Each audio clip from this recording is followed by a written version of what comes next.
Na nossa última aula, faltou apenas alguns comentários sobre a educação continuada e eu, eu acho que a gente tem levado essas segunda-feiras de uma forma assim bem tranquila, né? A gente está aproveitando para sempre dar exemplos relacionados à enfermagem. Claro, a gente costuma terminar um pouco antes para fazer a gravação botando na plataforma, mas eu vou aqui espelhar primeiramente o slide que nós tivemos na aula passada e nós vamos concluir só alguns detalhes que faltaram em relação a ele, tá? Olhem só, da última vez nós falamos sobre a educação continuada, né? E a gente acabou falando um pouco sobre os benefícios que a educação continuada ela traz para o ambiente de trabalho e principalmente as dificuldades que nós temos de gerir nas pessoas a consciência de que esse ato ele é um ato benéfico para ele e benéfico para a empresa. A educação continuada ainda é um elemento que ele é negligenciado nos ambientes de trabalho. E quando a gente fala negligenciado, nós estamos falando de todas as partes. Isso significa dizer que a empresa não olha com responsabilidade, muitas vezes, para esse processo, e o próprio trabalhador ele não vê isso como importante.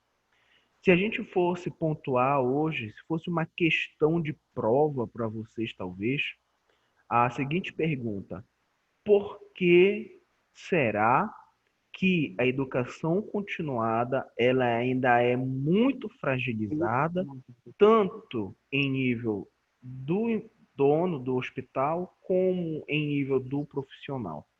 Primeiramente, a empresa, ela muitas vezes ela tem um foco tão Tôi mau ba circunstancial. đi ghé bên cá. Deixa eu só desligar aqui, gente, um minuto.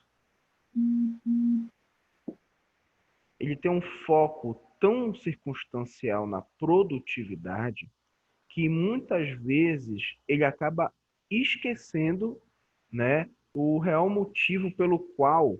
Só um perdão aqui, gente, que eu travo aqui meu slide. Peraí. Sim. E aí ele foca tanto nessa produtividade que ele não quer saber de perder tempo ou até mesmo gastar dinheiro com coisas que ele não vê com tanta importância. Infelizmente, esse ainda é o maior fator que bloqueia essa situação. É a falta de observação das empresas e de incentivo a tentar criar mecanismos que modifiquem esse cenário. Quando a gente fala já do próprio trabalhador, a maior dificuldade é que esse trabalhador ele é formado por preconceitos, né, ou concepções que ele se acha autossuficiente para realizar alguma atividade ou exercer alguma atribuição. Então, quando você cria isso em você, essa concepção de, olha, tá bom, eu não preciso fazer isso, né? Eu não preciso ouvir sobre biossegurança, eu não preciso ouvir sobre tal coisa, porque isso, para mim, já é uma coisa que eu trabalho todo dia. Então, a partir do momento que ele acredita nisso, logicamente que ele está passível de sofrer diversos problemas ocupacionais, até mesmo um acidente ocupacional, tá? Vamos ler aqui o que diz no slide. Olha, educação e serviço são programas de treinamentos oferecidos pela instituição em uma área específica, visando o desenvolvimento da prática profissional. Perfeito. Objetiva propiciar experiências educativas no local de trabalho de forma contínua e planejada, oferecendo oportunidades de desenvolvimento pessoal e profissional. Então, olha, eu vou interromper aqui para a gente cair sobre uma coisa importante. Importantíssima. Gente, vou fazer uma pergunta para vocês. Vocês acham que uma pessoa, tá, que ela deixa de procurar um conhecimento básico, vocês acham que essa pessoa ela faz isso por preguiça ou ela faz isso porque ela não tem formas de chegar a ter esse conhecimento? O que é que vocês acham? Eu acho que é os dois, que depende da Tá. pessoa. E aí, É, por exemplo, se a gente fosse perguntar assim, Fernanda, por exemplo, qual é a área da enfermagem que tu quer trabalhar depois de formado? Professor, eu não tenho ainda específico, mas eu sei que eu quero área hospitalar. Tá, área hospitalar, perfeito. E Tainá, tu tem uma área específica que tu queira trabalhar na enfermagem? talvez estética.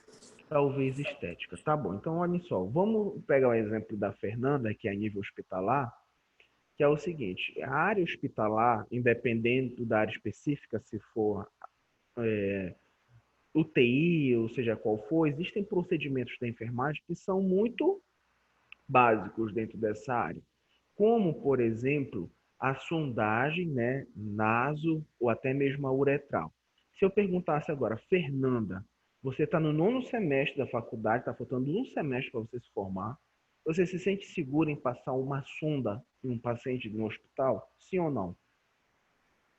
Segura não. Eu Segurança? sei toda a técnica, mas eu acho que se me colocassem, tipo, hoje, vai lá, passa, eu Sim. poderia até passar, mas segurança eu não ia ter cem Tá. por E cento você não. já fez isso aqui na faculdade em boneco, na prática, em algum lugar?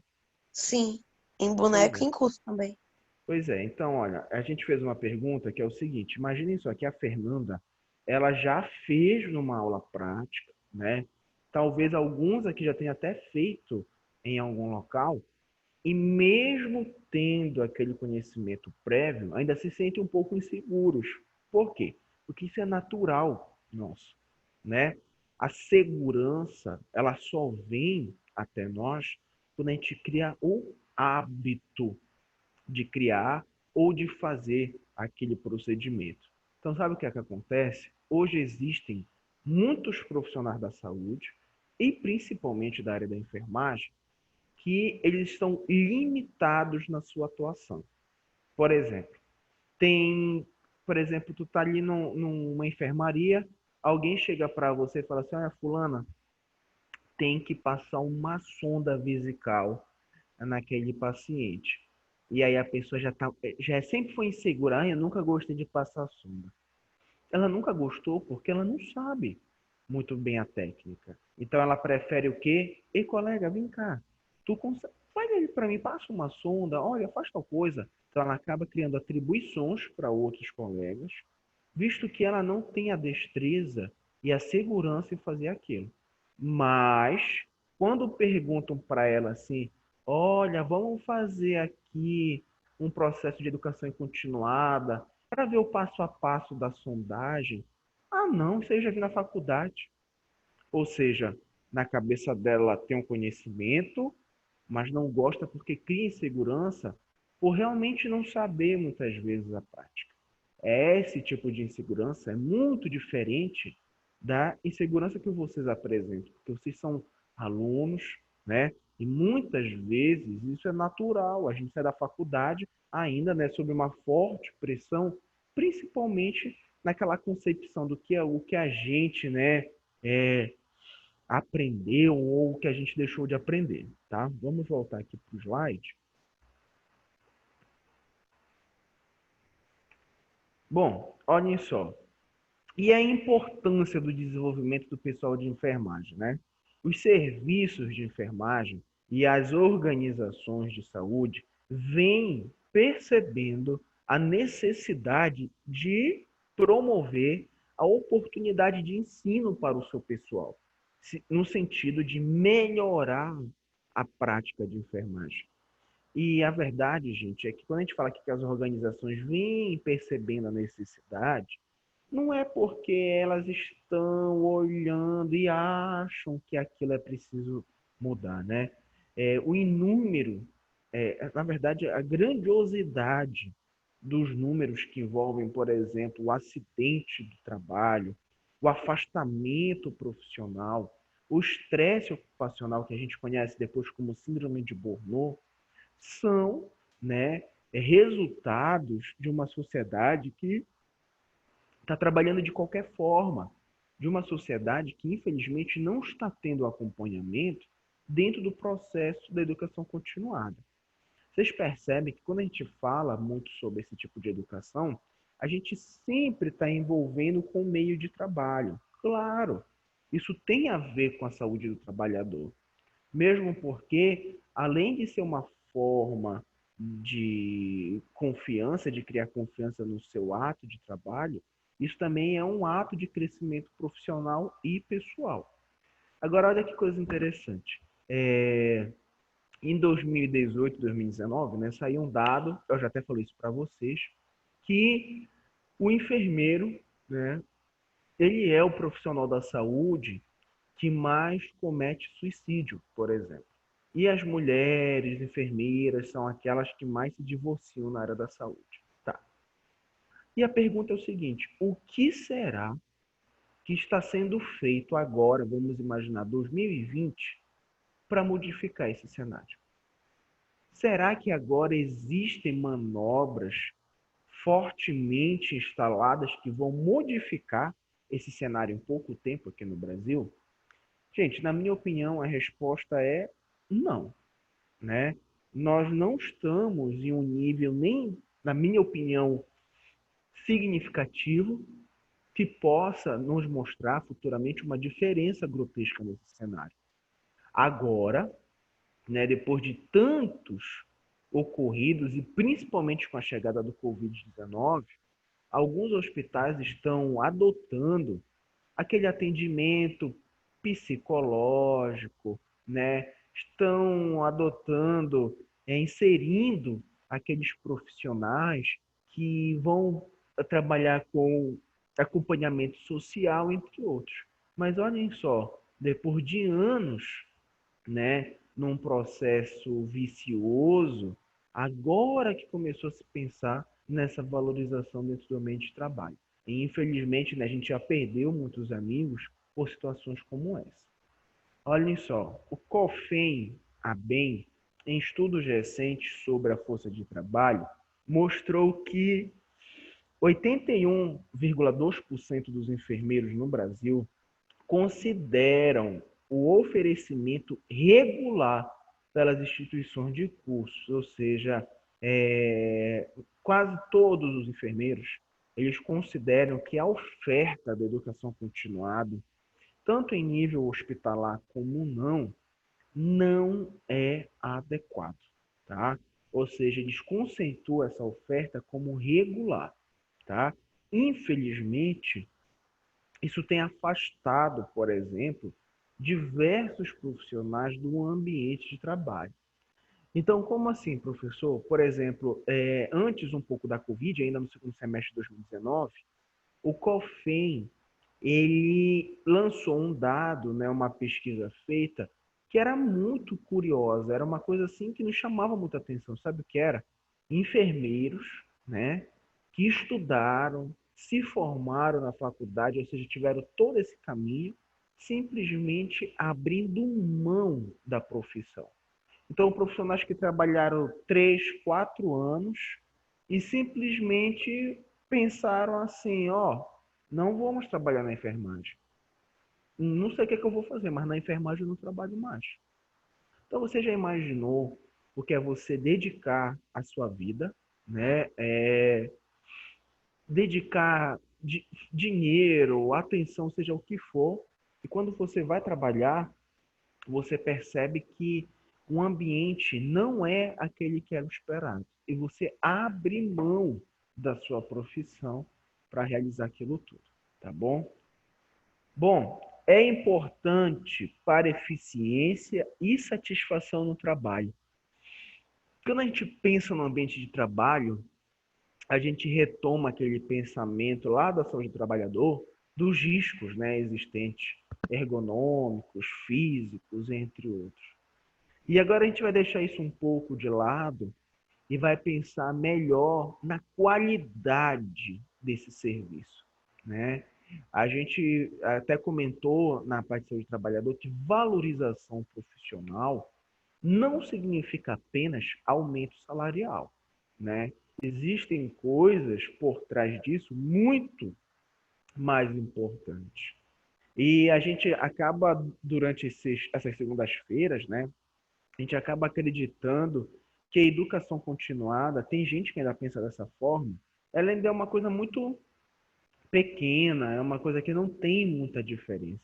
Mas, gente, eu vou dizer uma coisa para vocês. Se vocês forem conhecer empresas de sucesso, até mesmo fora do Brasil, vocês vão perceber que a educação continuada, ela não é uma coisa que acontece todo mês, né? Por exemplo, no ambiente de trabalho.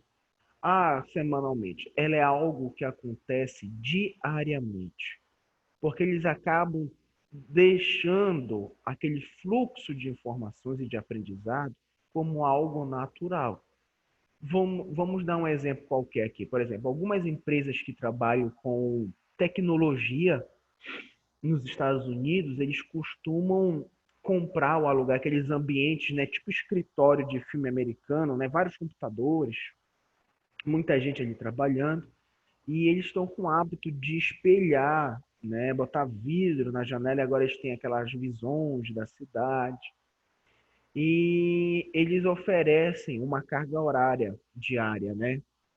Olha, a sua carga horária diária é de 6 horas. Tá. E você tem que fazer isso, isso e isso. Nosso horário aqui é de 8 horas da manhã a 8 horas da noite. E eles estão oferecendo ao trabalhador que ele possa escolher, né, o período que ele pode ir ao dia. Então, por exemplo, hoje eu acordo, vamos dizer que é 5 horas de trabalho. Eu escolho ir de 8 horas da manhã a 1 hora da tarde. Pô, hoje eu não vou conseguir 8 horas da manhã, sabe por quê? Porque eu preciso levar minha filha numa consulta. Então eu vou chegar lá 11 horas da manhã, vou sair 4 horas da tarde. Se a gente pegar essa ideia e quiser colocar aqui no Brasil, o que é que vão falar? Ah, nem a pau a gente vai fazer isso. Não, o dono da empresa vai falar nem pensar. Claro, no hospital a gente precisa ter regras, assim, bem, né, peculiares em relação ao horário. Mas em outras empresas, por que talvez não adotar isso?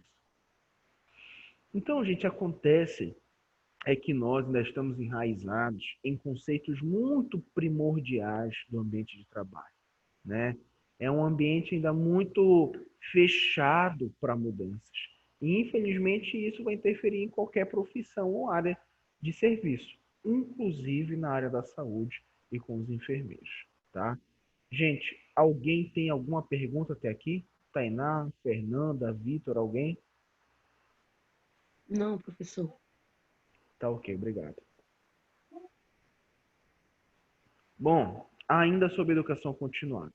Segundo a Organização Mundial da Saúde, a educação contínua ou continuada, ela é como processo que inclui experiências posteriores ao adestramento inicial que ajudam o pessoal a aprender competências importantes para o seu trabalho. Essa palavra é uma palavra um pouco forte, né? Quando a gente fala de adestramento, as pessoas costumam pensar logo em animais, né? E a verdade é o seguinte, gente, o adestramento é você adaptar, acostumar, né, algum ser a realizar aquela atividade, né? A gente escuta muito com o cachorro, né? Ele foi adestrado, sabe fazer isso, aquilo, outro. E a verdade é que esse adestramento, ele ocorre da seguinte forma. Quando você tem um cachorro e você quer ensiná-lo a jogar, quando você joga uma bola e ele pegar, você joga a bola uma vez, ele não vai. Você joga a bola uma vez, ele pega a bola e não traz. Ou seja, você vai, né, uma vez a cada outra e tentando impulsionar aquele novo comportamento nele. Até que chega um momento em que ele muda aquele hábito e realiza atividades com sucesso. No ambiente de trabalho e, logicamente, na área da saúde, muitas vezes esse processo ele ocorre da mesma forma. Ou seja, você vai pouco a pouco modificando o hábito e, por exemplo, depois, caso não ocorra, né, você insiste um pouco mais até obter sucesso. Tá, professor, e me diga uma coisa. Se você está numa empresa qualquer e você está ali ensinando a fazer injetável, tá? O cara errou ali, perfeito. A gente continua com isso. Vamos falar de novo, olha, a outra técnica ali, ela errou. Tudo bem. Pode chegar um ponto ou algum momento onde a empresa, o dono do hospital, pode chegar e falar, minha querida, ó, você não faz mais parte da empresa. Pode, gente. Sabe por quê? Porque um dos instrumentos básicos da enfermagem, ela é, por exemplo, a destreza manual, né? E muitos de vocês, praticamente quase todos, tirando os que já trabalham como técnicos ou em outras áreas, eles vão ganhar destreza no ambiente de trabalho. Então vocês vão ter que ser muito inteligentes e muito esforçados para que quando vocês entrarem no ambiente de trabalho, as pessoas não olhem para vocês como algum profissional retrógrado, ou seja, que ainda está atrasado no conhecimento. Tu tem que chegar perguntando, olha, como é que vocês fazem aqui? O que é essa dinâmica? Principalmente para as pessoas que vão para a área hospitalar, visto que muitos hospitais variam os seus protocolos, a sua dinâmica de um para o outro, tá bom? Bom, a OPAS, que é a Organização Pan-Americana de Saúde, considera educação contínua como um processo permanente que se inicia após a formação. Está destinado a atualizar e melhorar a capacidade de uma pessoa ou grupo, frente às evoluções técnico-científicas e às necessidades sociais. Então, olha que coisa interessante. Aqui, no texto, já se fala que a educação contínua ela é um processo permanente. Tá. Significa dizer, então, que se você vai passar 30 anos no ambiente de trabalho, que é o tempo hoje praticamente suficiente para você se aposentar, você precisa passar 30 anos em modificação contínua do seu ambiente de trabalho e das formas de evoluir a sua dinâmica de trabalho, seja com a inserção de uma nova tecnologia, e a gente vivenciou isso agora. Percebo que as relações de trabalho agora, de ensino, seja como for, elas se tornaram ainda mais tecnológicas. O Zoom, assim como o Google Meet e outras plataformas digitais, escuta o que eu estou dizendo para vocês, elas não vão sumir com o final da pandemia, né? Ao contrário, as reuniões muitas vezes vão continuar através desse processo, né? Ou vocês acham que é mais fácil você marcar uma reunião aqui na Examais e fazer todo mundo sair de casa, pegar barco, às vezes vir para cá? Ou é melhor você ligar uma câmera e estar todo mundo no seu ambiente de moradia e participar, né? Então, a inserção da tecnologia, por exemplo, agora, vai levar à mudança de concepções e à educação continuada dos profissionais que vão lidar com essa dinâmica, tá bom? Bom, um hospital-escola, como por exemplo Barros Barreto, define educação continuada como o conjunto de práticas educacionais planejadas no sentido de promover oportunidades de desenvolvimento ao funcionário com a finalidade de ajudá-lo a atuar mais efetivamente e eficaz na instituição. Tá, nós estamos falando de um hospital-escola. O hospital-escola, ele é o hospital que é destinado para desenvolvimento de atividades pedagógicas relacionadas ao ensino e pesquisa. Então, por exemplo, um hospital-escola é aquele que recebe o aluno que é residente em enfermagem. O aluno que ele é residente em enfermagem, ao mesmo tempo que ele é um aluno de uma pós-graduação em nível de residência, ele já é um enfermeiro formado. Então, dentro desse ambiente, nós estamos falando de um indivíduo que tem dois perfis muito importantes. Um do profissional já formado e o outro de um profissional ainda em formação.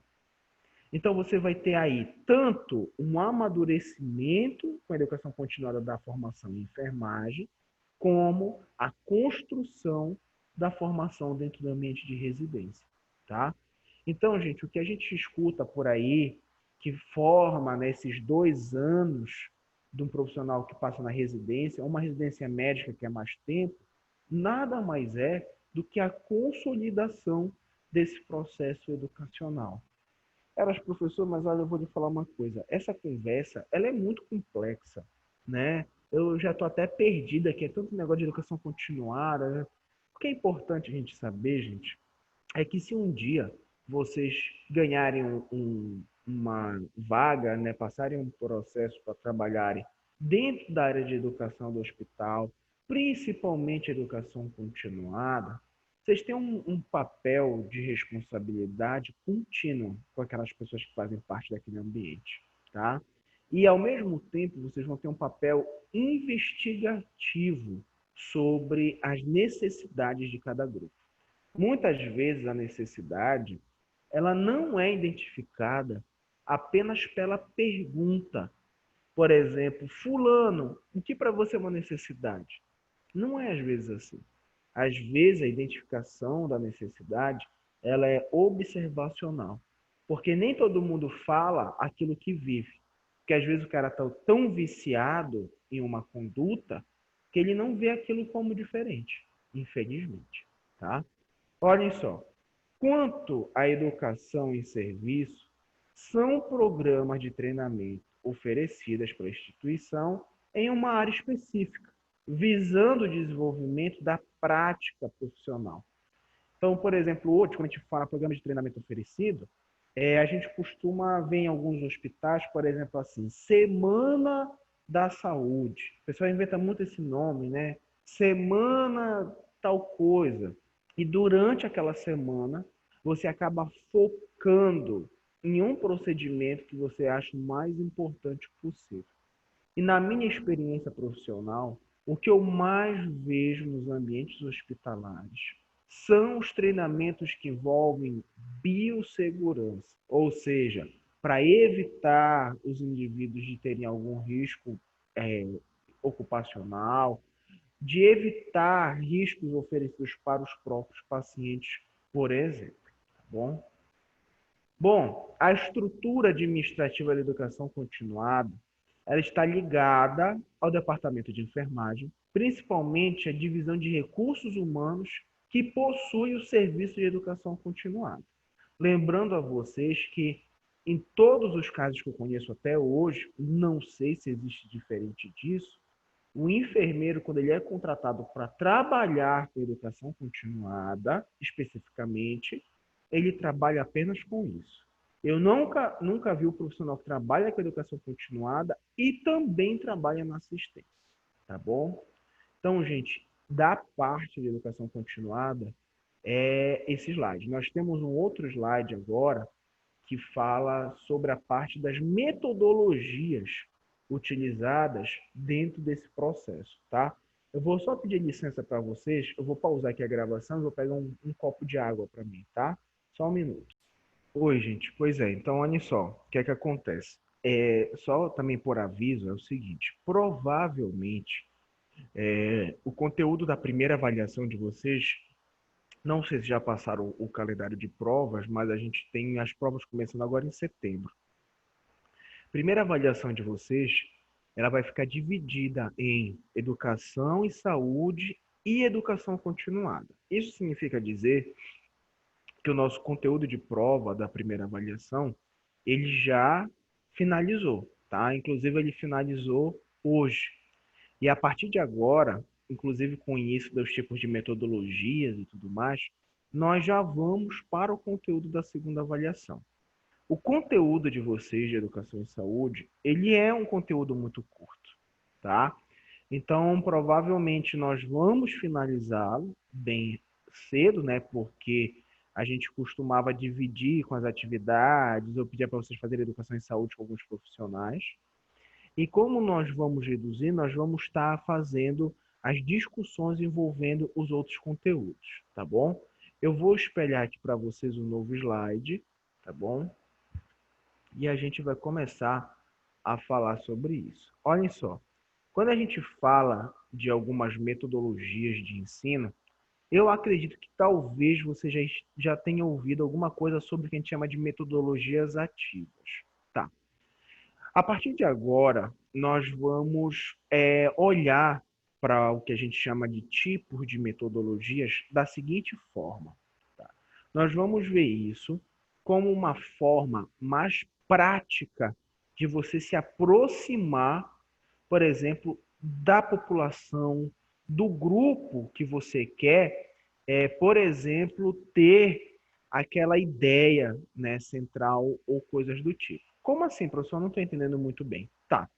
O que vai acontecer é o seguinte: quando você vai falar, por exemplo, com uma pessoa lá da Ilha do Cumbu, que você quer fazer educação em saúde, quando você vai falar com um enfermeiro dentro do hospital, que você quer que ele modifique algum hábito, você simplesmente não pode chegar e falar assim: olha, muda isso daí que está errado. Olha, faz desse jeito que está certo.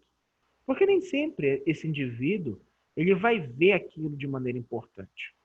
Então, a partir de agora, quando a gente começar a falar sobre metodologias ativas, eu quero que vocês imaginem que esse público que nós temos, seja ele uma população de algum local ou o próprio profissional, ele é como se fosse um aluno. E nós, como educadores, né, é como se fôssemos professores. Então, por exemplo, quando a gente vai para a educação continuada, que tem aquele palestrante, quando a gente vai fazer educação em saúde, que nós temos um palestrante que somos algum de nós, imaginem isso como um processo de sala de aula, um aluno e um professor. É apenas um exemplo para a gente entender melhor o que a gente vai falar aqui, tá bom? Bom, olhem só. As metodologias ativas, elas baseiam-se na forma de desenvolver o processo de aprender utilizando experiências reais ou simuladas, com capacidade para solucionar com sucesso tarefas essenciais da prática profissional em diferentes contextos. Eu sei que esses conceitos eles são um pouco assim grandiosos, mas é importante a gente entender que a metodologia ativa, olha o que o nome diz, metodologia ativa, né? A metodologia, ela vem do latim, é uma expressão que significa estudo, né, do método, é o estudo de como vamos alcançar algum objetivo. E ativo é quando a gente coloca tanto o falante como o ouvinte de uma forma muito mais presente dentro desse processo. Exemplo que nós temos disso, gente, é vocês e eu, por exemplo. Vocês, ao longo desses anos de faculdade, eu tenho certeza que vocês já encontraram disciplinas que vocês não tiveram aptidão nenhuma, não gostaram, e muitas vezes não gostaram pela dinâmica que o professor tinha com vocês. Assim como vocês criam com alguns professores relações mútuas de liberdade, de confiança, e acabam que vocês, por terem uma relação assim, se, se vamos dizer assim, se posicionam de uma forma muito mais livre na sala de aula. Então, tem uma maior liberdade para perguntar, tem uma maior liberdade para trazer experiências pessoais e acrescentar no ambiente de ensino. E é isso que a gente quer quando nós falamos de metodologias ativas. Nós queremos com que esse indivíduo ele possa trazer as experiências próprias. Porque quando ele traz as experiências, nós observamos as fragilidades que ele está inserido. E aí sim a gente consegue fazer algo para tentar modificar esse comportamento, tá bom? Vamos continuar aqui. Olhem só. A produção de conhecimento é extremamente veloz, tornando, olha que coisa interessante, tornando provisórias as verdades construídas num saber fazer científico. Tá? O que é que a gente quer dizer com produção de conhecimento e tornar provisórias verdades? Nós vivemos em uma era, né, marcada pela informação. A gente até comentou isso um pouco mais atrás. Uma era onde você, quando está com dor de cabeça, uma dor na perna, ou seja, o que for, você vai para a internet, né? Estamos em uma era onde eu acho, né, que todo celular que hoje é vendido no mundo, ele tem acesso à internet. numa era onde você hoje não precisa ter crédito para acessar a internet, né? Você chega praticamente em todo lugar tem um Wi-Fi, por exemplo. Perfeito. Isso tem logo que lado bom e ruim. O lado bom é a facilidade que nós temos para algumas coisas, né? Por exemplo, eu quero pedir uma comida, eu vou aqui no iFood. Eu quero pagar uma conta, eu abro o aplicativo do meu banco e pago uma conta. Porém, né, quanto mais acesso à informação também as pessoas têm com essa facilidade, mais elas vão construindo as suas concepções no que elas procuram e encontram. Por exemplo, você às vezes está lá e apareceu uma mancha na sua pele. Muitas pessoas preferem, né, procurar informação dentro da internet do que procurar um profissional. Tipo, para que eu vou pagar um médico? Para que eu vou me sair da minha casa para ir para uma unidade de saúde? Eu posso muito bem entrar na internet e olhar essa mancha. Você, aí sempre tem aquelas dicas, né? Passa trigo com óleo que melhora. E aí a pessoa faz aquilo não melhora. O grande problema, gente, disso tudo é que a internet, ela não interpreta a sua subjetividade, né? Ela não procura entender pelo que você passa. Simplesmente ela joga informações em cima de vocês, né? E esse jogar de informações, por muito tempo, inclusive há anos atrás, era a forma de ensino tradicional da sala de aula, onde o professor ele era conhecido como o detentor do conhecimento, só ele podia falar, só ele sabia das experiências, e o aluno não sabia de nada. O que é que ele fazia? Ele jogava informação e pouco valorizava o que o outro tinha a dizer. Então, esse ciclo vicioso de transmissão de informação, ele está saindo da sala de aula e indo para a internet, tá bom? Outra, reflexão sobre a inserção do profissional de saúde no contexto atual. Isso também é interessante, gente, porque assim, com essa modificação de metodologias e principalmente com refinamento, né, do conhecimento, o profissional ele começou a observar melhor o atual contexto onde ele está inserido. Como assim, professor? Há muitos anos atrás, o profissional da enfermagem ele tinha basicamente um perfil único. Qual era esse perfil? Ele era visto como um profissional que trabalhava ali no hospital, na unidade de saúde, verificando pressão, fazendo injetável e pronto. Então, por exemplo, quando eu entrei na faculdade, ainda se tinha um pouco dessa concepção, né? O que é que o enfermeiro faz? Aplica injeção, né? Verifica a pressão e tudo mais. Tanto que, se vocês forem perceber, na nossa sociedade, Até hoje. até hoje, né, em alguns pontos, se vocês forem perceber hoje na nossa sociedade, dificilmente, uma pessoa ela consegue diferenciar que não é da saúde o que é uma atribuição do técnico de enfermagem e uma do enfermeiro. Talvez até nós tenhamos dificuldades em fazer isso, né?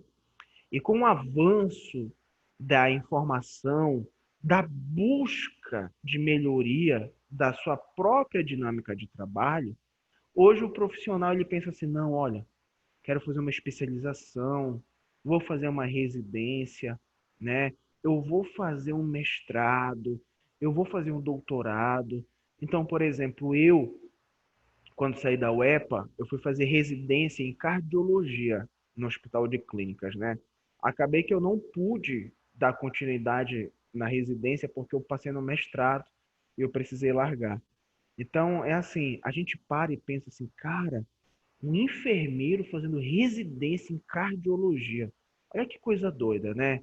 Então, a gente pensa assim, meu professor, mas deixa eu te falar uma coisa, eu não conheço ninguém. Claro, gente. Nós temos um público hoje que nós estamos vivendo ainda um período do tempo onde o profissional está criando muita força agora para poder evoluir com o seu conhecimento.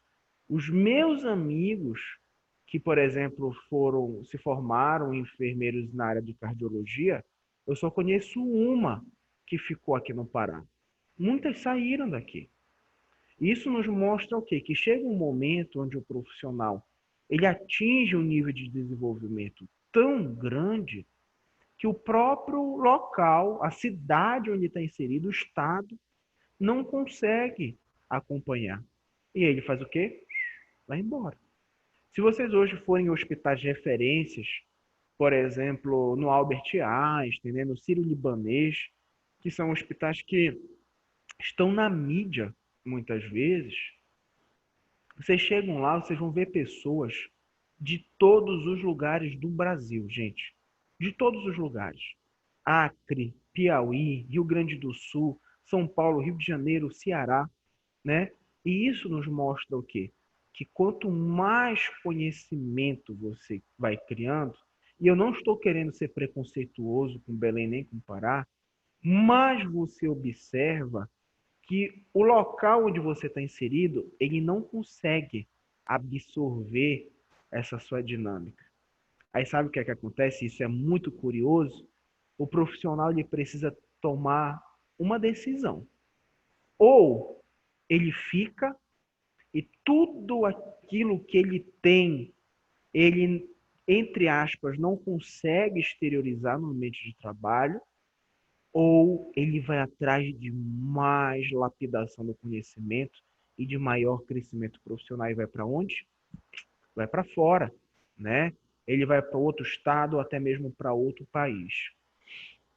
Eu vou dizer uma coisa para vocês. Aquelas revistas igual a Forbes, que falam sobre a dinâmica de trabalho no mundo inteiro, ela mostrou que a universidade, por exemplo, de Oxford, de Harvard, por exemplo, elas são universidades, né, são centros de dinâmica de ensino que têm em mais da metade dos seus alunos estrangeiros. E eu te pergunto uma coisa, sincera, vocês acham que um cara que sai, né, seja de Belém do Pará, seja de Fortaleza no Ceará, de Manaus, seja de onde for, e ele vai fazer um curso em Harvard, né? E o rapaz lá fala, olha, quando você se formar, se você quiser ficar aqui, eu vou lhe dar um emprego. Aí você vai ganhar em dólar, você vai poder trabalhar aqui. Mas se você quiser, você pode voltar lá para Manaus, você pode voltar para Belém, pode voltar para Fortaleza. Gente, eu não preciso nem falar para vocês que 80, 90% das pessoas ficam para lá. Isso significa o que para a gente a nível de ensino? Significa dizer que o que é muito bom aqui no Brasil acaba indo embora. Ah, professor, mas não tem ninguém aqui que é bom? Tem. Nós temos profissionais bons e temos profissionais muito bons. Mas a massa está indo embora, né? Então, olha, uma coisa que eu digo para vocês é o seguinte: antigamente, você ter uma especialização era uma coisa assim, cara, especialista. Olha o poder dessa palavra, especialista em obstetrícia, enfermagem do trabalho e tudo mais. Eu tenho colegas que têm 4 especializações, né? Então, o que é que acontece? Daqui a alguns anos, e eu digo isso por volta de 10 anos, mais ou menos, o mestrado, ele vai ser a nova especialização. Então, daqui a pouco, a especialização já não é uma coisa circunstancial. Você vai ter que logo se formar e ter um mestrado, né? E daqui a pouco, claro, vai avançar e nós vamos para o nível de doutorado. E isso eu chamo a atenção de vocês para que vocês não fiquem estagnados dentro disso. Quando nós falamos, perdão, em educação e saúde, em educação continuada, o que nós mais queremos é essa evolução dentro da sua característica de trabalho, né? É você poder pontuar tudo o que você quer, tá ok? Bom, olhem só, vamos continuar aqui no slide. A inequívoca influência dos meios de comunicação na construção, formatação do homem profissional. Gente, isso é uma coisa muito forte, né? E eu vou repetir o início da frase para vocês observarem. A inequívoca influência, né? Ou seja, a influência errada dos meios de comunicação na construção do homem ou profissional, tá? O que é que significa dizer isso? Vamos imaginar a sociedade que nós estamos presentes, né? Principalmente as questões culturais que nos envolvem. Por exemplo, hoje, uma mulher, por exemplo, ou um homem jovem, a família olha para aquele indivíduo e o que é que ela espera daquela filha ou daquele filho? Que ele cresça, né?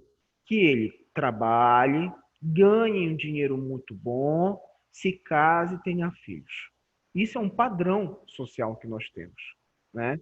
E o que foge um pouco desse padrão, ele acaba assustando e chamando a atenção muito das pessoas.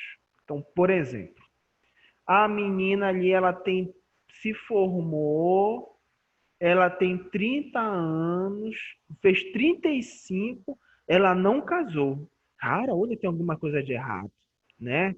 Aí o pessoal, olha, ela não tem filho com 35 anos. Olha, o que que essa mulher quer da vida? Será que ela gosta de... Ou seja, vocês percebem? Há uma pressão social, há uma concepção ainda muito mal formada que infelizmente faz você largar de lado o seu avanço pessoal para seguir um padrão, muitas vezes, do que a sociedade impõe sobre você. Professor, como é que isso pode se adequar a, por exemplo, o que nós estamos falando aqui, que é de educação, principalmente a enfermagem? Vou dar um exemplo para vocês. É, Por exemplo, em relação à enfermagem, nós temos uma dinâmica muito interessante que é o seguinte: você escolhe a profissão que você quer seguir, a partir do momento que você abre a boca e diz: eu quero fazer enfermagem. Ah, tu quer passar fome? Tu é doido. Ah, não sei o que, tu vai escolher isso daí, pra quê? Tu vai ficar limpando cocô de gente, não sei o que. Gente, eu tenho 8 anos de formado, né? Eu me formei em 2012, tinha 22 anos na época. Eu nunca passei fome, graças a Deus, com a minha profissão e nem sem ela. E eu também nunca precisei ficar limpando o cocô de ninguém. Na verdade, eu nunca limpei dentro da minha profissão, né? E não que eu não faria para ajudar alguém, coisas do tipo, mas é só para mostrar para vocês que muitas vezes a pessoa que nunca trabalhou na área, ela quer conceituar isso. Então, pessoas que têm potenciais muito grandes de trabalhar na saúde, acabam falando o quê? Ah, não, sabe? Todo mundo está me falando isso. Eu não vou fazer enfermagem, não. Aí o pai fala, não, sabe o que tem que fazer? Vai fazer direito. Não, vai fazer direito. Tá, perfeito. Aí o cara vai e faz direito porque todo mundo acredita, né, que fazendo direito você tem condições melhores de ficar rico. E eu vou contar para vocês uma história pessoal que é para vocês perceberem como o meio ele é maligno, né, com a gente. Eu estudei com um colega na época de escola, de ensino médio, em que ele tinha vontade de fazer matemática, né? E eu já estava decidido que eu ia fazer enfermagem. A mãe dele, não era nem o pai, a mãe dele disse que era para ele fazer direito, porque seria muito melhor para ele que, pô, fazer matemática. E uma vez ela perguntou para minha mãe o que é que eu ia fazer. A minha mãe falou: olha, ele quer fazer enfermagem.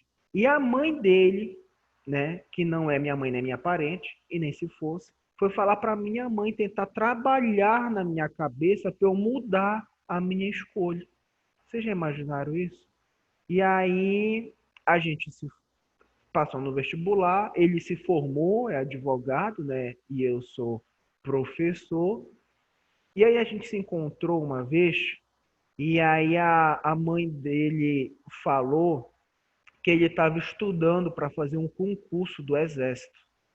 Aí ele falou, não, eu estou falando para o meu filho, ele tá estudando muito para fazer esse concurso do Exército, porque é uma oportunidade muito boa salarial, sabe? E aí ela falou para mim assim, olha, Dilson, tem vaga para enfermeiro, por que você não faz? É um salário muito bom. E ela foi me mostrar, pegou o edital, e aí eu fui muito sincero com ela, mesmo porque eu precisava disso. Eu falei, olha, deixa eu lhe falar uma coisa. Eu não tenho como fazer. Sabe por quê? Porque a minha carga horária de trabalho é menor do que o exército está passando e eu estou ganhando mais do que no exército. Aí ela ficou toda, é verdade. Eu falei, é. Então o que é que acontece? Se, por exemplo, a minha mãe tivesse ido na corda dela e pedido para eu desistir da minha profissão, e eu tivesse feito direito junto com ele, talvez hoje, com certeza, eu estaria muito infeliz, não só financeiramente, mas principalmente no meu modo de vida, do que, né, hoje eu sou, que eu sou muito bem realizado na minha profissão. Então, são só alguns exemplos que a gente precisa, né, para mostrar para vocês que, infelizmente, não só a sociedade, mas as informações jogadas para a gente nos freia em relação a isso, tá bom? Olhem só, a configuração de uma nova modalidade de organização, as sociedades de controle, o que torna necessária a adoção de uma postura crítica sobre a inscrição do sujeito no mundo. Então, olhem só, vou dar um exemplo para vocês. Vamos ver quem que está aqui na sala, que eu não consigo ver daqui.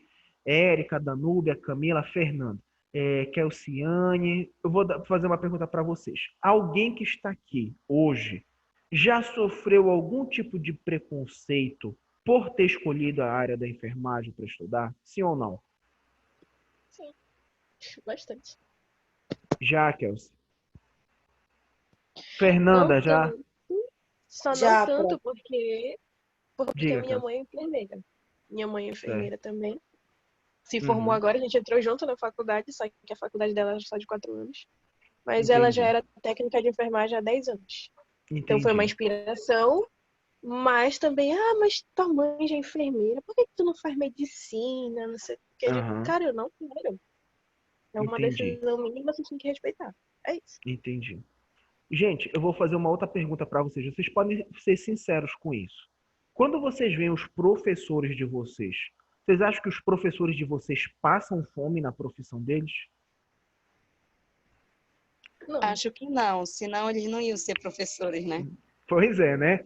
E a gente, quando vem para cá e está aqui com vocês nesse momento, né, conversando, compartilhando as coisas, eu vou dar um exemplo para vocês, que quando eu estava na faculdade, eu ia para a UEP, os professores deixavam um carro bem no estacionamento da UEP.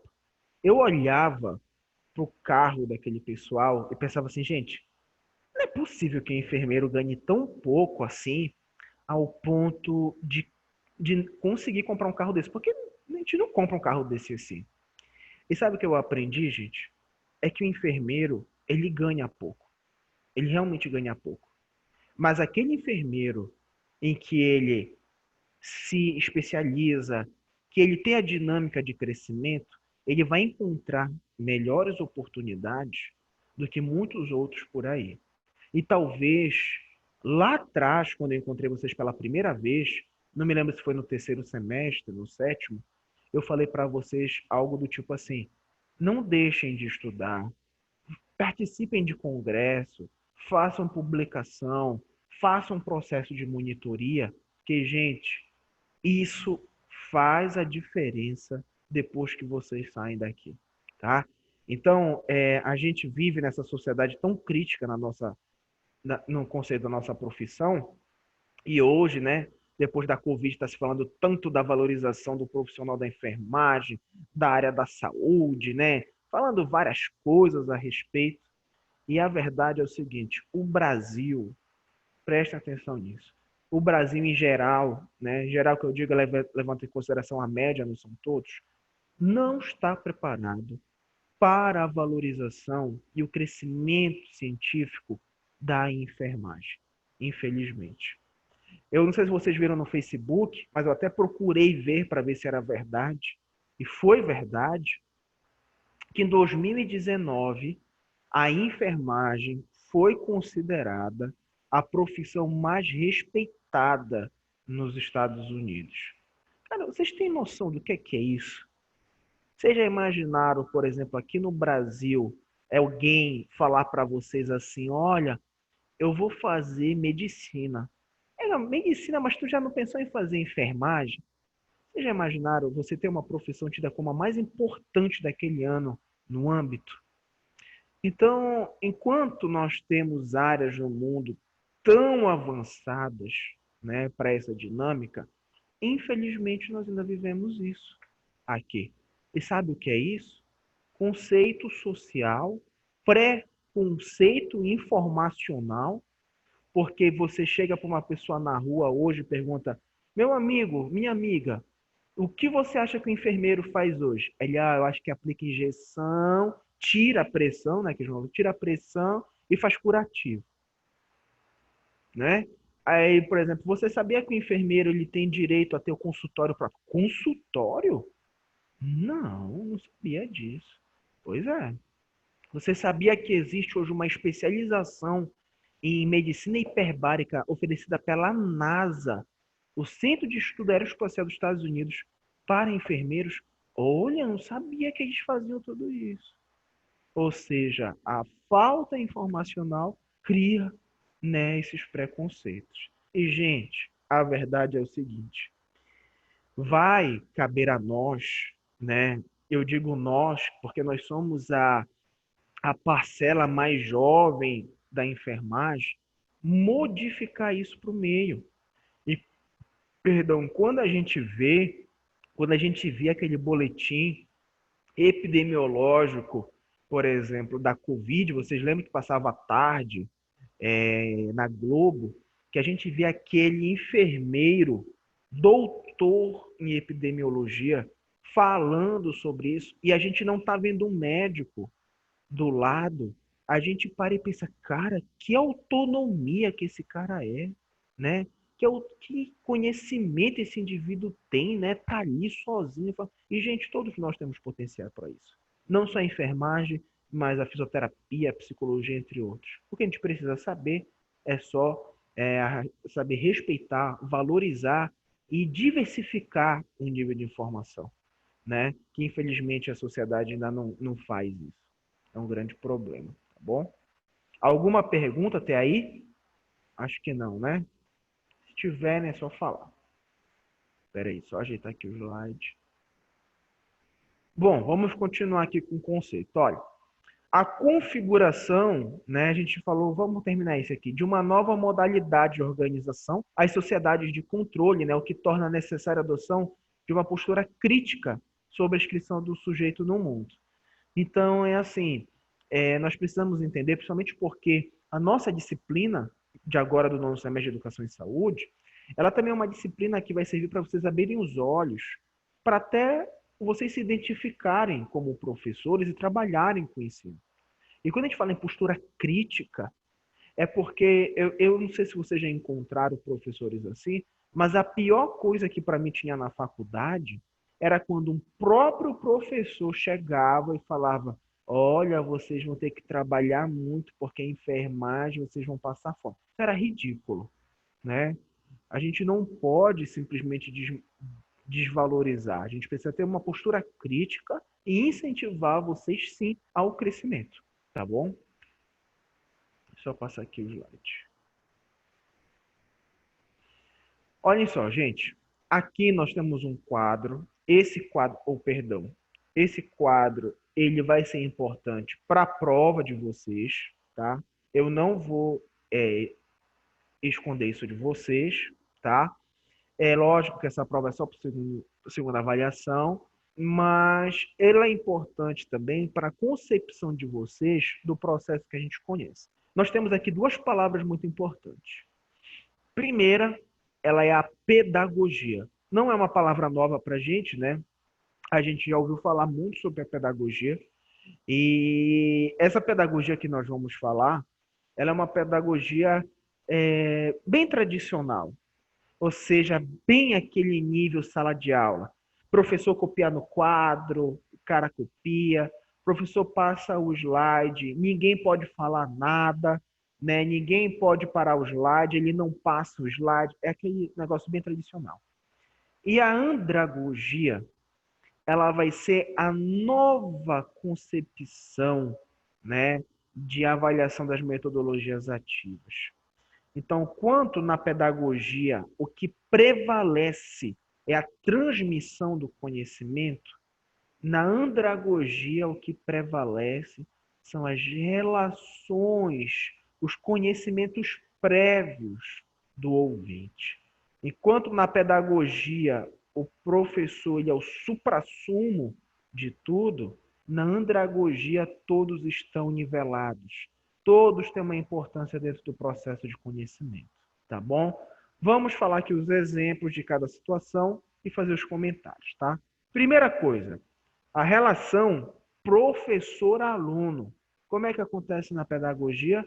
O professor é o centro das ações, decide o que ensinar, como ensinar e avalia a aprendizagem. Sejam sinceros comigo aqui. Vocês já tiveram algum professor assim extremamente carrasco com vocês? Não só na faculdade, mas na escola? Sim ou não? Sim. Horrores. Foi. Pois é, eu espero, né? Não é preciso falar, mas eu espero que na faculdade vocês não tenham encontrado esse tipo de dificuldade, porque aqui é um meio, né, de crescimento exponencial. E olha o que acontece. Eu vou dar exemplos para vocês, por exemplo. Eu tive uma professora de ginecologia na UEPA, que ela era militar. E a aula começava às 7h30. E ela falava para a gente, e isso a instituição determinou, né? 7h30 até 1h.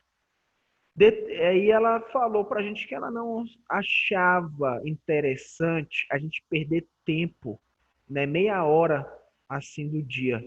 Então ela, da cabeça dela, falava que a nossa aula ia começar às 7h da manhã. E que 7h da manhã ela ia fechar a porta e ninguém mais ia entrar. Ou seja, ou você estava lá desde 10 para as 7, ou seja, 6h50, né? Ou você não ia assistir a aula dela. E durante a sala, ela falava, não quero ninguém saindo da sala de aula, não quero ninguém mexendo no celular, não quero ouvir barulho de menta na sala. Ou seja, ela queria criar uma relação de hierarquia, né? Com uma concepção de medo sobre o aluno. Né? E ela falava que se você tivesse dúvidas, não era para atrapalhar a aula, era para você anotar sua dúvida e ao fim da aula levar a dúvida para ela. Então vocês percebem, são comportamentos literalmente assustadores, né? Não sei se vocês passaram por situações como essa, mas isso, gente, até hoje é muito comum. Você chega na faculdade, tem professor que fala para você, olha, gente, a gente vai ter seminário hoje, semana que vem, na outra semana, porque eu, Adilson, não estou dizendo os outros, mas eu acho que tem professores, não são todos, que usam o seminário para ganhar tempo, né? Para ficar sentado às vezes, porque o cara está explicando o seminário, o professor está mexendo ali no celular, ele está lendo uma revista, às vezes ele até sai de sala de aula e fala, olha, continua aí que eu já volto. Entendeu? Então, infelizmente, essa relação dentro da pedagogia, ela ainda mostra muitos problemas para a gente, tá? Bom, e na andragogia? A aprendizagem, ela adquire uma característica mais centrada no aluno, na independência e na autogestão de aprendizagem. Um exemplo que a gente tem disso, gente, é, por exemplo, quando nós estamos em sala de aula e eu pergunto assim para vocês, pessoal, alguém aqui já viu tal coisa? Alguém aqui já vivenciou isso? E alguém levanta a mão e fala, professor, eu já passei por isso. E aí, como foi? Ó, foi assim, foi assim. Ah, eu também, professor. Ou seja, as pessoas vão conseguindo criar segurança naquilo que elas falam. Aí eu falo, olha, gente, eu também já passei por isso, não foi legal, né? E aconteceu dessa forma e tudo mais.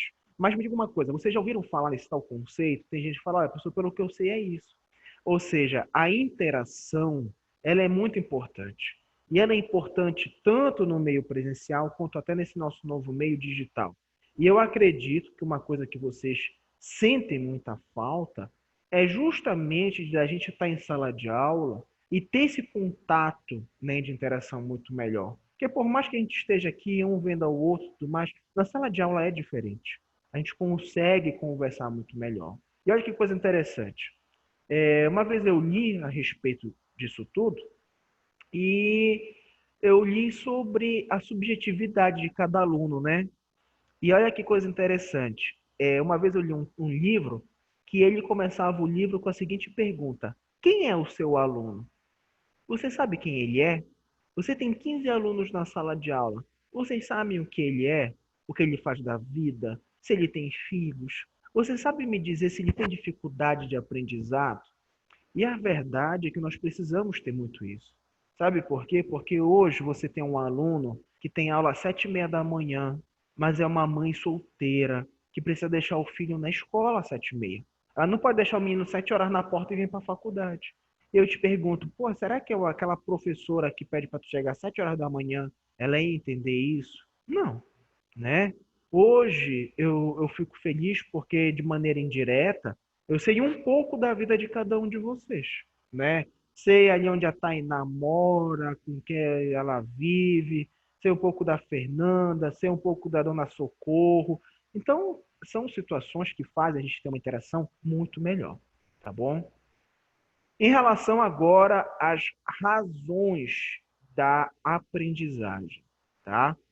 Na pedagogia, crianças ou adultos devem aprender o que a sociedade espera que saibam, seguindo um currículo padronizado. Já na andragogia, as pessoas aprendem o que realmente precisam saber, aprendizagem para aplicação da prática na vida diária. Como é que funciona isso? Gente, hoje aqui no Brasil você nasceu, o que é que acontece? Você precisa fazer o ensino fundamental, médio, fazer uma faculdade. É o que importa, né? E aí, peraí, gente, só eu desligar aqui o som de vocês para melhorar aqui, tá? Aí se quiserem falar, não tem problema. Rapidinho. E aí o que é que acontece? Você fica nessa dinâmica. Então hoje você não tem liberdade. Ah, desculpa, só volta aqui. Hoje você não tem liberdade, por exemplo, de falar o seguinte: olha, eu não quero, né, fazer uma universidade. Eu quero fazer um curso técnico, ou ser tecnólogo, alguma coisa. Tu queres fazer isso? Não, não faz isso. Vai fazer uma faculdade. Mas eu não quero, meu irmão. E aí nós não temos essa liberdade ainda na nossa sociedade. O que que acontece muitas vezes na Europa, né? Na Europa, o indivíduo ele acabou o ensino médio. Aqui, né, no Brasil tem uma guerra, né? O cara tem que passar logo no vestibular. Lá é comum a gente ver as pessoas que acabaram o ensino médio assim, olha, eu vou passar um ano, né? Pensar, eu vou viajar, eu vou ter novas experiências para ver o que eu quero fazer, né? Conhecer novas pessoas, ver se eu quero ficar aqui realmente. E sabe, isso aqui no Brasil, gente, no Pará, isso é associado, né, a não querer fazer nada. Hoje, se um filho chegar para o pai e falar, olha, pai, eu queria acabar o meu ensino médio, passar 6 meses lendo sobre as profissões que existem, queria ir em tal lugar, ver o que realmente aquele profissional faz, ele leva um tapa na cara. Tu tá doido? Negativo, não paguei teus estudos para isso. Vai logo fazer vestibular, né? Então acontece que nós temos hoje profissionais extremamente infelizes naquilo que faz, né? Que agregam conhecimentos que infelizmente não são utilizados quase em nada. Não estou desvalorizando, por exemplo, o estudo da filosofia, da sociologia, da química em geral. Só acho que dentro desses contextos nós aprendemos coisas que realmente nós não utilizamos na vida prática, tá bom? Vamos ver aqui um outro. A experiência do aluno. O ensino, ele é didático, né, na pedagogia, padronizado, e a experiência do aluno tem pouco valor. Então, na pedagogia, o que importa é o professor. Essa experiência do aluno fica para trás. Já na andragogia, a experiência ela é rica fonte de aprendizagem, através da discussão e da solução de problemas em grupo. Então, a andragogia vai valorizar muito o comportamento, né? A exposição daquele aluno ou daquele indivíduo, né? Não esqueça que a gente também está falando do indivíduo na sociedade, do que ele acha importante ocorrer para modificar determinado problema. O que ele acha importante fazer para que se tenha uma nova concepção daquele cenário, tá? E por último, nós caímos no que nós chamamos de orientação da aprendizagem, né? Onde, por exemplo, na pedagogia, a aprendizagem ela é feita por assunto ou matéria, e na andragogia esse aprendizagem ela é baseada em problemas. Então, o que é que significa dizer? É que na pedagogia nós temos tudo muito fracionado. Por exemplo, a matemática está ali, a biologia está ali, né? A química está ali. E aí, por exemplo, a gente pensa assim, professor, eu posso utilizar matemática dentro da química, a biologia dentro da... Claro! O que nós precisamos entender é que quanto mais a gente conseguir integrar os conhecimentos, e, por exemplo, quando você consegue ir para a enfermaria e você consegue ver um paciente e olhar sua necessidade anatômica, fisiológica, mental e social, nós estamos olhando ele de uma forma, aquela palavra famosa, holística, né? Nós estamos olhando para aquele indivíduo de uma forma muito mais completa. Mas que, infelizmente, na hora da educação em saúde, tu olha aquele senhorzinho pobre, né, que mora no interior do estado e fala para ele, olha, senhor, vá comprar um polivitamínico, eu vou lhe receitar aqui. E ele chega na Big Ben e vê que um centro é R$ 150, ele nunca vai comprar aquilo, né? E o profissional acha que está ajudando aquele indivíduo. E não pode ser assim. A gente precisa ver a realidade social e de outras formas. Tá bom? Gente, alguma pergunta até aqui? Danúbia, Érica, Fernanda, Vitor, Kelciane, Maria, Mônica, Rose, Tayane, Tainá. Tudo certo, prof. A Danúbia, acho que é o filho dela que está com dúvida, que está falando aí. E professor? Não, estava escutando uma voz de criança. Ah, não, não são os meus, não. Estão dormindo. Então, tá bom. Então, olha só, vou só desativar aqui É a minha afilhada. É, sem xerida, mina. Tá bom, deixa eu fechar aqui. Olha, antes da gente finalizar, eu queria dizer uma coisa para vocês. A responsabilidade que nós temos depois de formados, ela é muito grande. E ela não é só grande pela responsabilidade dos procedimentos que nós vamos realizar nas pessoas, mas é importante, principalmente, pela conduta informacional e pelo que nós falamos para as pessoas e exigimos dela. Então, vocês vão encontrar pessoas que vão seguir à risca o que vocês vão falar. E pessoas que vão olhar para vocês e não vão confiar no que é dito. Nós não vamos sair da faculdade, vocês não vão sair da Examada, assim como eu não saí da UEPA, tendo o amadurecimento do conhecimento para tudo que aparecer para a gente. Não vamos ter isso. Isso vai ser a nossa busca pelo conhecimento e o nosso amadurecimento. Então eu vejo em vocês pessoas com grande potencial de crescer infinitamente na profissão, indo fazer sim uma residência, indo mesmo se especializar, fazer um mestrado, porque, gente, é apenas com o conhecimento que nós vamos conseguir modificar, que nós vamos conseguir sim transformar o nosso ambiente de trabalho. E logicamente que quando a gente faz isso, a gente deixa de lado, quebra aquele conceito de preconceito. Isso é interessante quando a gente fala em preconceito e a gente pensa, professor, quando surgiu o preconceito com a nossa profissão? Eu acho que foi em 2017, 2018, já tem alguns anos, acho que foi 2017. Saiu uma tabela aqui no Brasil e falou o seguinte: eles fizeram uma escala sobre quantos profissionais de saúde ganhavam naquele ano. E olha que coisa interessante. Em primeiro lugar, o profissional que mais ganhava bem era um médico. Em segundo lugar, olhem que coisa interessante, curiosa. Em segundo lugar, um enfermeiro. E aí nos outros lugares vinha dentista, fisioterapeuta, né? E aí eu te pergunto, em 2017 o enfermeiro foi o segundo profissional que mais ganhou bem no Brasil, mesmo com todos esses problemas que nós temos por aí. Passou à frente do dentista, do fisioterapeuta, assistente social, psicólogo. E por que tanta coisa em cima da nossa profissão, não é mesmo?